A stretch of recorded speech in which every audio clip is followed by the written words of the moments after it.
Chers étudiants, nous y sommes aujourd'hui pour le deuxième cours de pathologie bucco-dentaire portant sur les tumeurs bénignes de la muqueuse buccale.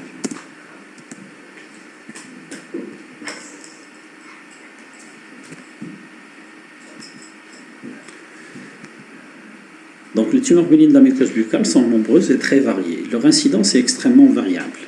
D'étiologies diverses, elles sont source de préjudices esthétiques de par leur localisation, mais aussi fonctionnelles en gênant l'élocution, la mastication et la déglutition. L'aspect clinique des tumeurs bénignes de la muqueuse buccale est souvent très évocateur. Pour les plus rares, il est en général peu caractéristique. La recherche de signes de malignité doit constituer le premier temps de la démarche diagnostique. Un interrogatoire approfondi, un examen clinique rigoureux et parfois un examen radiologique oriente facilement le diagnostic. L'étude anatomopathologique reste l'examen incontournable pour confirmer le diagnostic et elle doit être systématique. Elle fait généralement appel à ce qu'on appelle la biopsie. La biopsie, c'est un prélèvement d'un fragment tissulaire lésionnel ou non, pour un examen microscopique dans un but essentiellement diagnostique. Elle peut faire également appel à ce qu'on appelle la biopsie exérèse, qui représente l'exérèse de la totalité de la lésion, fréquemment utilisée dans les lésions de petite taille, en vue d'une étude histologique ou anatomopathologique. Par définition, une tumeur provient du latin tumor, qui signifie gonflement. Donc c'est une néoformation tissulaire excessive et anormale qui échappe au contrôle homéostatique de l'organisme. Une pseudotumeur, c'est une formation par contre pathologique dont l'aspect clinique évoque celui d'une tumeur. Il s'agit donc d'une néoformation déformant un organe et qui a pour origine une dystrophie, une inflammation ou une malformation, mais non pas une tumeur vraie. Et là, en distinguant des caractéristiques de bénignité. Sur le plan clinique, les tumeurs bénignes de la muqueuse buccale sont bien limitées. Elles sont encapsulées. Sur le plan histologique, elles sont semblables au tissu d'origine. Elles sont caractérisées par la présence de cellules régulières qui ont une croissance lente. Elles refoulent sans destruction les tissus de voisinage. Il n'y a pas généralement de récidive locale après une bonne exérèse ou une exérèse complète et elles ne sont pas caractérisées par la possibilité d'avoir des métastases. Contrairement aux tumeurs malignes qui sont mal limitées, qui sont également non encapsulées, elles sont plus ou moins semblables au tissu d'origine sur le plan histologique, caractérisées par la présence de cellules irrégulières et d'une croissance rapide. Elles ont également la particularité d'envahir les tissus de voisinage avec une possibilité de récidive très élevée, possibilité de récidive après exérèse dans le cadre du traitement et également la possibilité de donner des métastases à distance du site d'origine.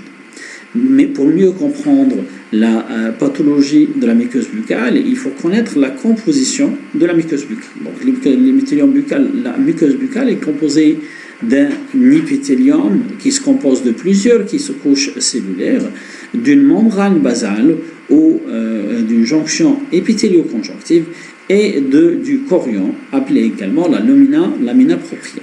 Donc l'épithélium est composé de 4 couches cellulaires qui sont l'assise germinative ou le stratum germinatum, le corps muqueux de Malpighi au stratum spinosum, la couche granuleuse et la couche kératinisée en fonction du type de la muqueuse buccale.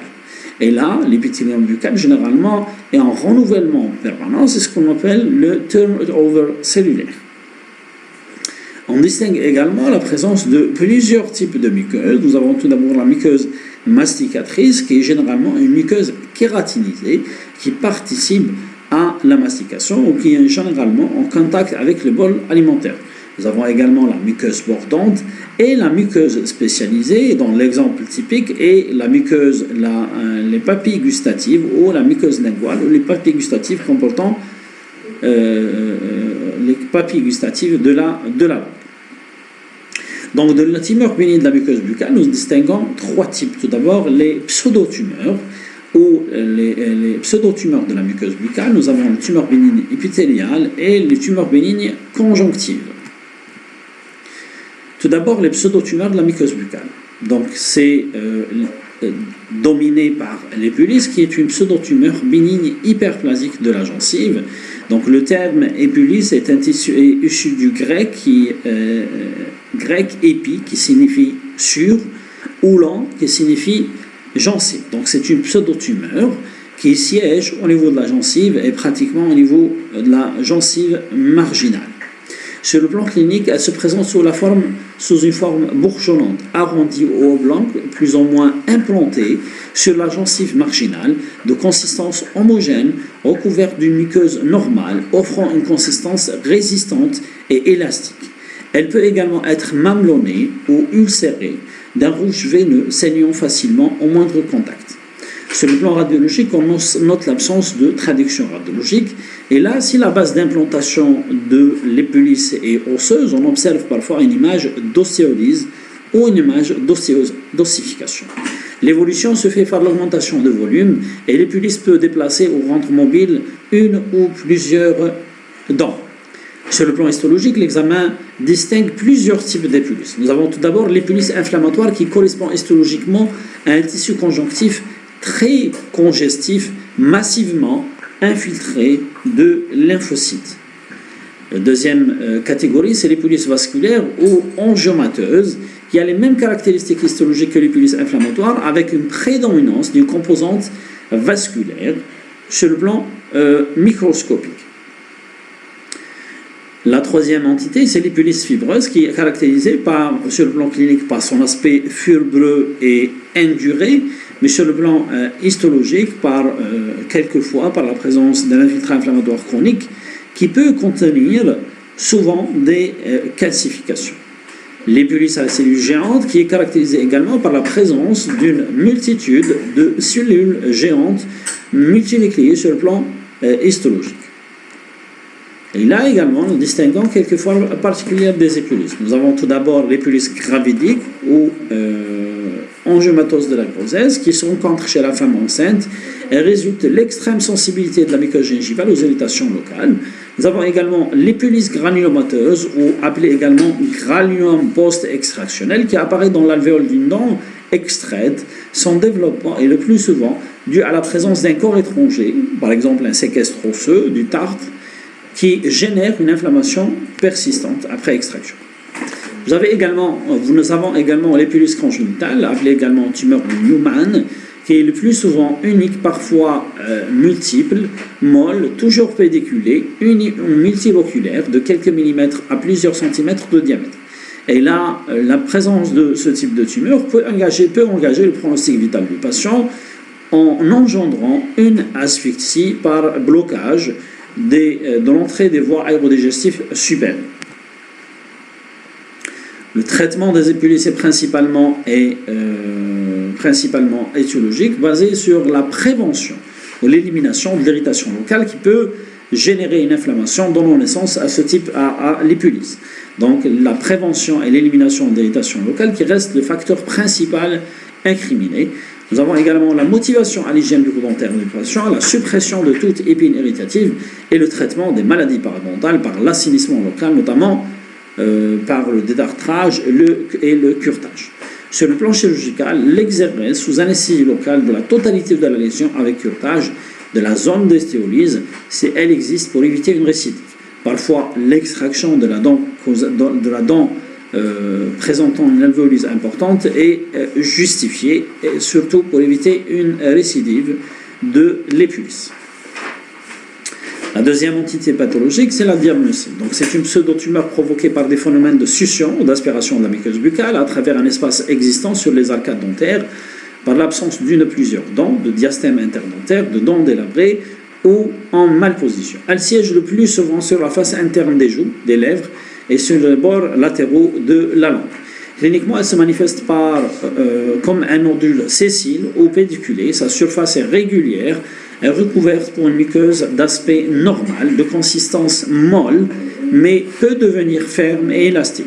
Donc le traitement consiste en l'élimination de l'étiologie locale, donc de l'espace édenté local, suivi de l'exérèse chirurgicale de la lésion. La troisième pathologie ou la troisième tumeur, c'est le botryomycome. Donc c'est une pseudotumeur également hyperplasique correspondant à une réponse inflammatoire exagérée face à un traumatisme ou suite à une extraction, une blessure ou un processus réparateur excessif. Elle serait également associée à un facteur microbien qu'on appelle le Botryomyces, qui est un germe voisin du streptocoque.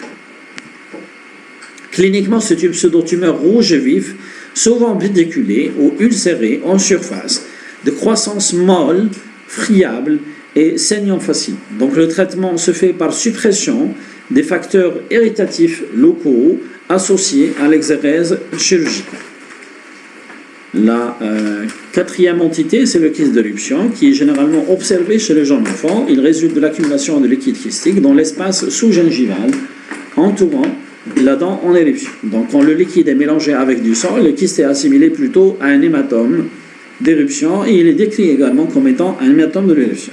Donc sur le plan clinique, on constate la présence d'une voussure bleuâtre de consistance ferme ou pénitente. On regarde la dent prête à faire son éruption. Le traitement se fait soit par abstention, parce que la dent va poursuivre son mécanisme éruptif et elle va transpercer la muqueuse, engendrant une régression de ce type de lésion. Parfois, une simple incision muqueuse permet de vider le contenu kystique et de dégager et de faciliter l'éruption de la dent. Donc vous le voyez ici, donc une simple incision a permis de vider le contenu kystique et a permis une émergence rapide de la dent causale dans la cavité buccale. Une autre forme, c'est ce qu'on appelle l'épulis fissuraire ou l'hyperplasie fibreuse prothétique ou hyperplasie en feuilles de livre. Donc c'est une pseudotumeur qui est généralement en rapport direct avec la conception d'une prothèse amovible. Donc c'est une pseudotumeur qui siège dans le vestibule au contact de la fausse gencive d'une prothèse ancienne mal adaptée ou traumatisante. Donc c'est la friction permanente du bord de la prothèse et le traumatisme permanent du fond du vestibule qui peut engendrer ce type de néoformation et qui prend ensuite la forme d'un feuillet de livre ou de plusieurs feuilles. Donc elle correspond à une hyperplasie fibro-épithéliale volumineuse et composée de plusieurs feuillets. Sur le plan clinique, elle se manifeste par des excroissances longitudinales situées en avant de la crête alvéolaire qui double celle-ci.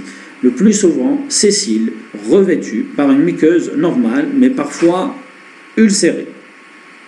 Donc le traitement consiste à déposer la prothèse qui est associée au nom à une mise en condition tissulaire pour permettre une régression rapide ou une guérison de la lésion.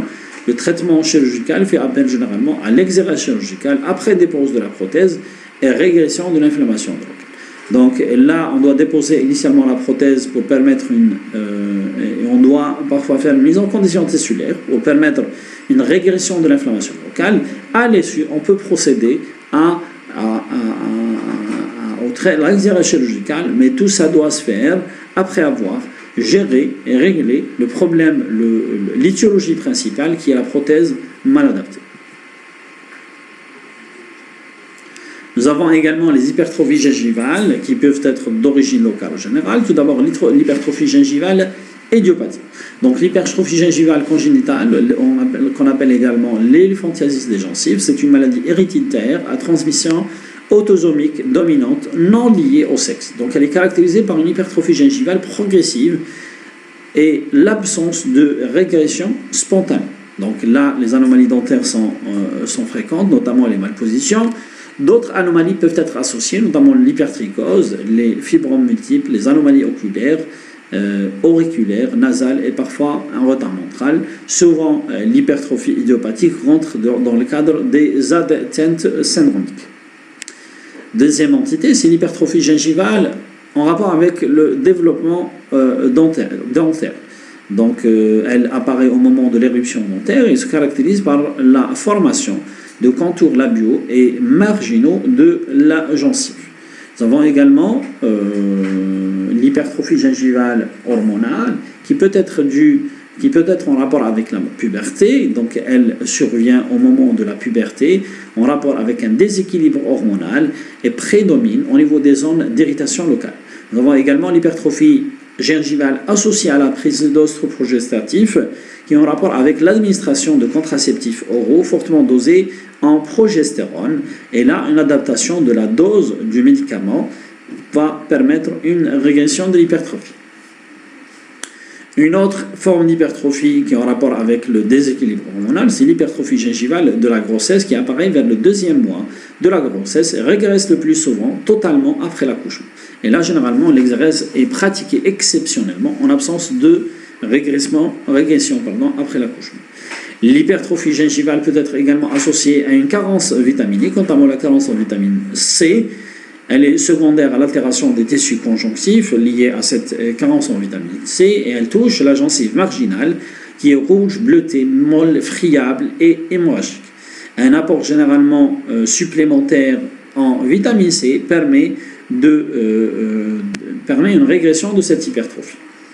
L'hypertrophie gingivale peut être également d'origine médicamenteuse et là, plusieurs types de médicaments ont été décrits. Nous avons, à titre d'exemple, les traitements prescrits, les antiépileptiques ou le traitement prescrit dans le cadre du traitement de l'épilepsie. Nous avons quelques bêta-bloquants. Nous avons par exemple les nifedipines qui sont des antagonistes du calcium et ils sont utilisés généralement dans le traitement des pathologies coronariennes. Et nous avons également les immunosuppresseurs, à titre d'exemple, la cyclosporine A, qui reste un immunosuppresseur très puissant. Et là, le traitement est généralement consiste en l'ajustement du traitement médical et associant un traitement chirurgical par gingivectomie.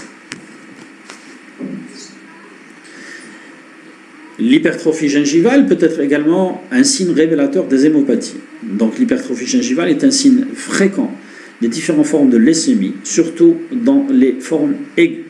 Elle peut être diffuse ou parfois localisée, de couleur souvent rouge bleutée, saignant lors du moindre traumatisme. Donc le diagnostic est évoqué devant la pâleur des muqueuses, qui est due à l'anémie, l'existence d'épistaxis, de gingivorragie ou de pétichie permettant de suspecter une thrombopénie. Donc l'existence d'un aspect évocateur d'une épulis associant une symptomatologie générale peut nous inciter à demander des explorations biologiques qui peuvent nous orienter vers l'existence d'une pathologie hématologique qui peut être une leucémie. Donc il ne faut pas sous-estimer le tableau clinique ou l'existence d'une hypertrophie gingivale ou l'existence d'une épulis gingivale qui peut être un signe d'orientation vers une leucémie. Donc là, la conformation généralement du diagnostic, elle est obtenue par FNS, une ponction sternale et éventuellement là, le résultat de l'examen histologique qui peut décrire l'existence d'un infiltrat leucémique au niveau de la lésion. Deuxième catégorie des tumeurs bénignes de la muqueuse buccale, c'est les tumeurs bénignes épithéliales, ce qu'on appelle également les tumeurs vraies. Donc dominées par le papillon, qui est une tumeur épithéliale d'origine virale en rapport avec une infection à l'HPV ou ce qu'on appelle le Human Papillomavirus. Elle est fréquente au niveau de la cavité buccale, la muqueuse buccale, et elle peut survenir à tout âge en touchant également les deux sexes. Sur le plan clinique, on constate l'existence d'une néoformation ésophytique bien circonscrite, pédiculée ou sessile, le plus souvent unique.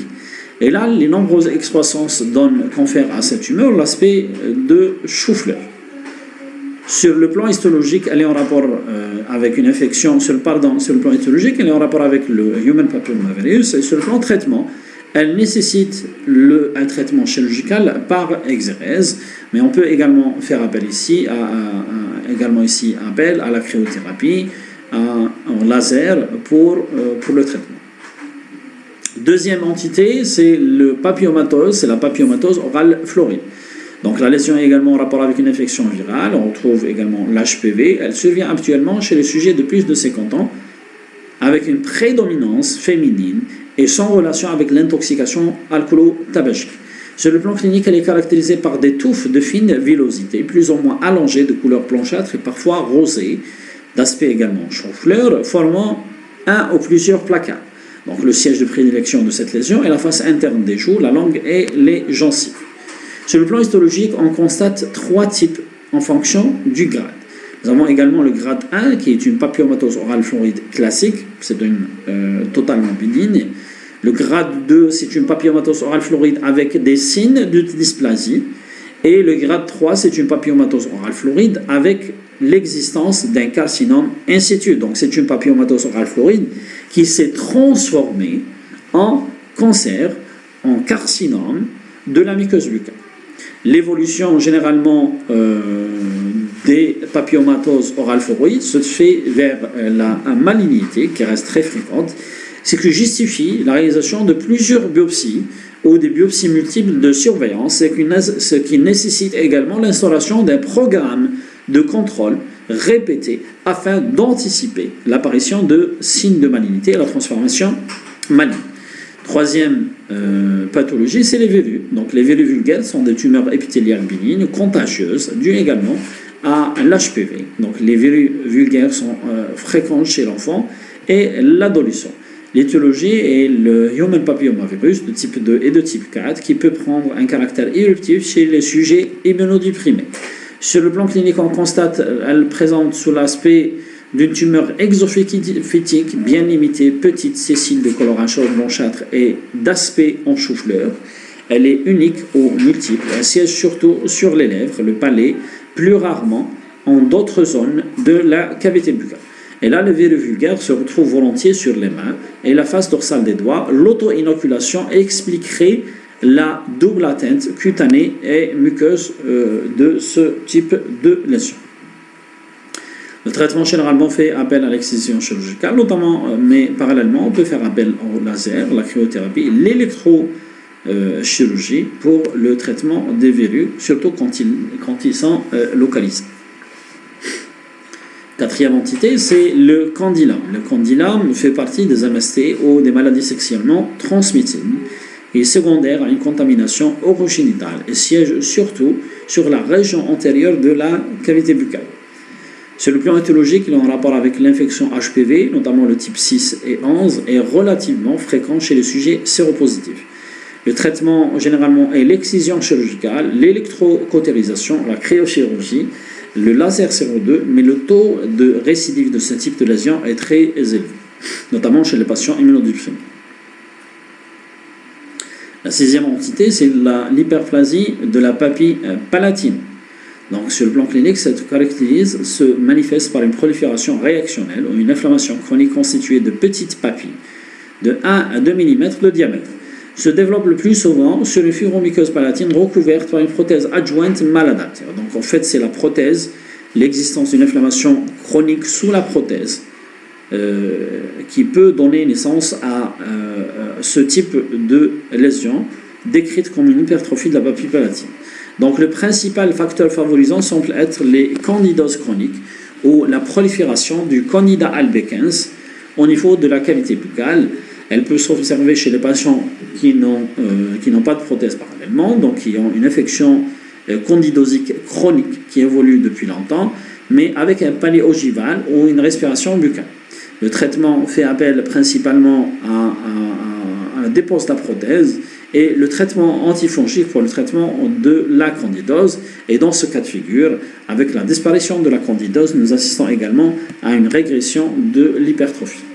La septième entité, c'est le keratoacanthome, qui se trouve très rarement dans la cavité buccale, mais au niveau de la peau exposée au soleil, et en particulier au niveau du vermillon de la lèvre, notamment au niveau de la jonction cutaneo-muqueuse. Sur le plan clinique, le keratoacanthome est une lésion en principe unique et se traduit classiquement par une lésion tumorale circonscrite, plus ou moins surélevée, avec une bordure indurée et un centre déprimé. Elle régresse généralement spontanément en 2 à 12 mois, laissant une cicatrice plus ou moins atrophique.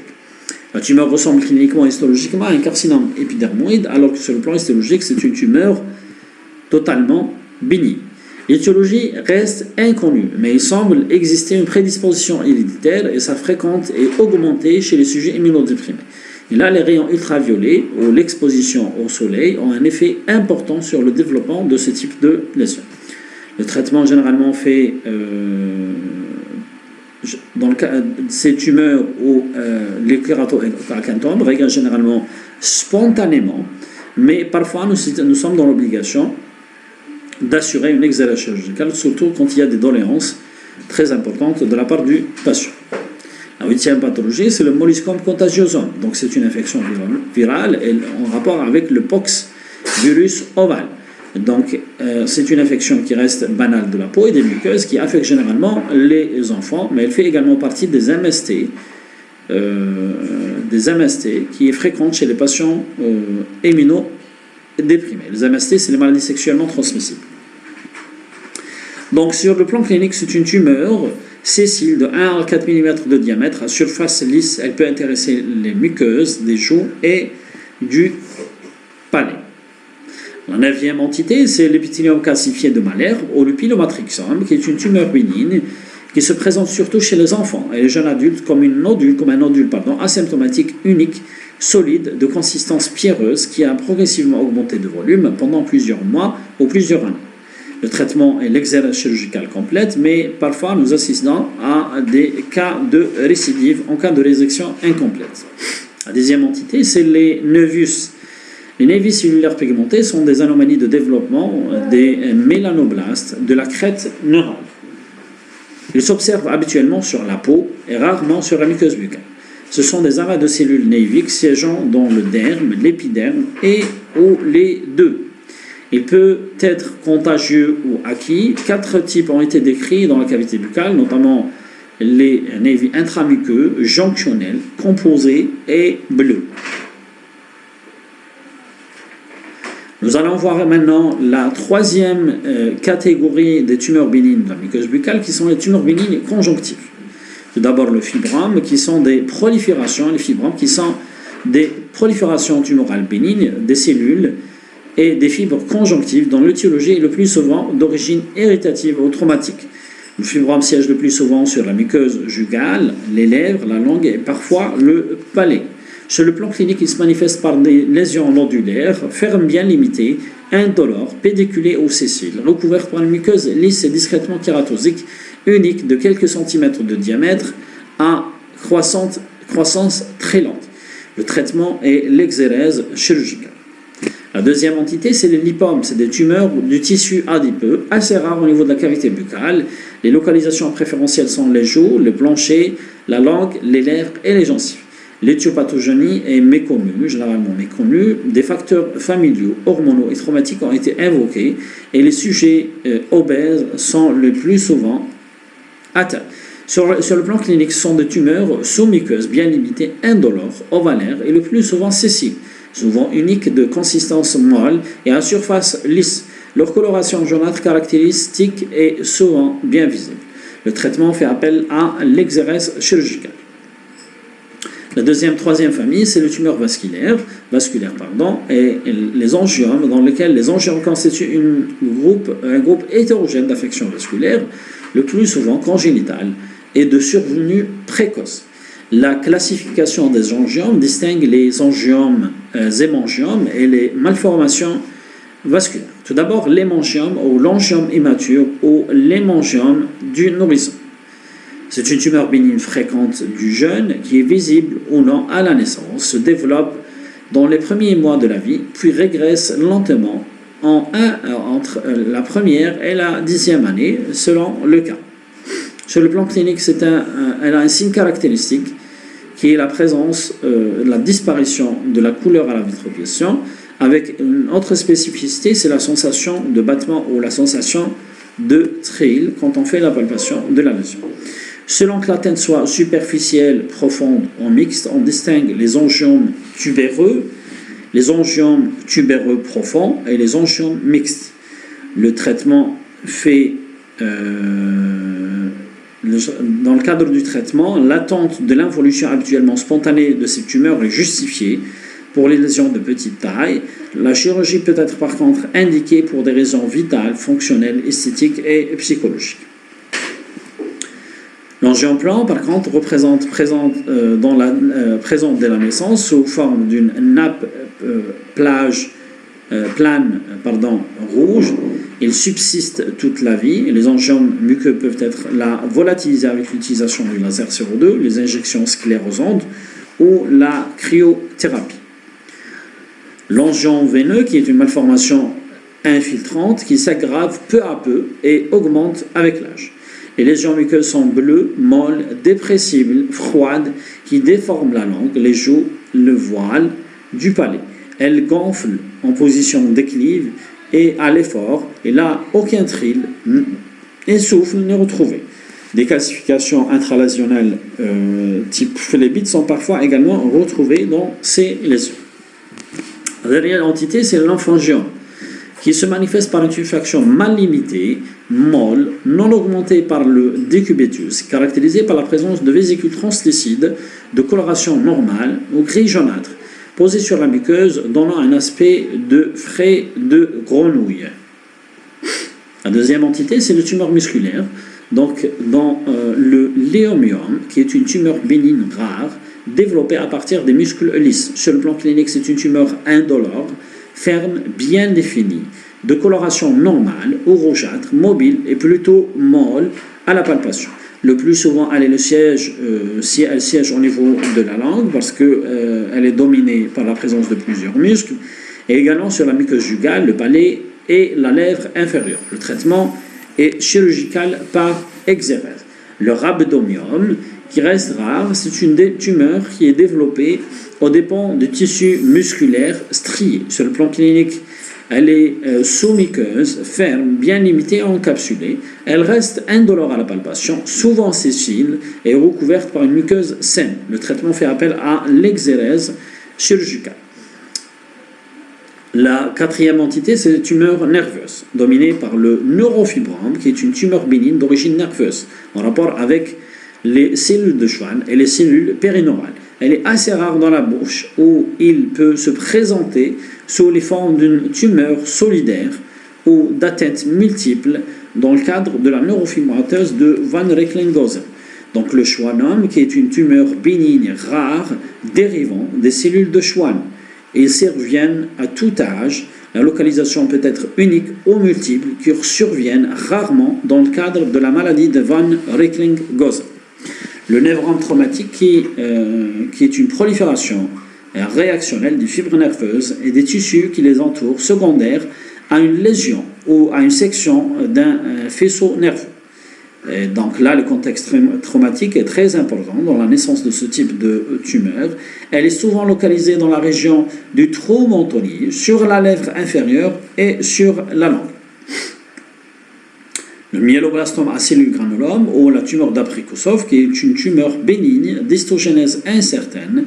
L'origine tumorale est attribuée à une cellule souche myoblastique. L'origine des cellules périneurales a été évoquée et c'est essentiellement la langue mobile qui est atteinte. Cinquième entité des tumeurs conjonctives vraies, c'est les tumeurs glandulaires dominées par les kystes mucoïdes de la lèvre inférieure, ce qu'on appelle également mucocèles. Donc les mucocèles sont superficielles et profondes, peuvent être superficielles et profondes. Elles naissent des glandes salivaires accessoires ou à partir des canaux excréteurs de ces glandes, suite à la rupture d'un canal salivaire après traumatisme par morsure. Elles constituent une petite tuméfaction molle et arrondie et bleutée.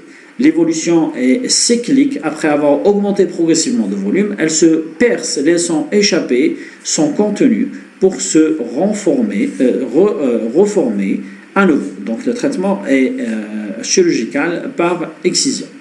La deuxième tumeur glandulaire, c'est la tumeur mixte ou l'adénoplumorphe. Donc c'est la tumeur bénigne la plus fréquente des glandes salivaires principales et accessoires, qui siège principalement au niveau du palais, du voile, de la lèvre et de la joue. Et là, nous pouvons également retrouver les tumeurs bénignes en tant que manifestation d'une maladie systémique.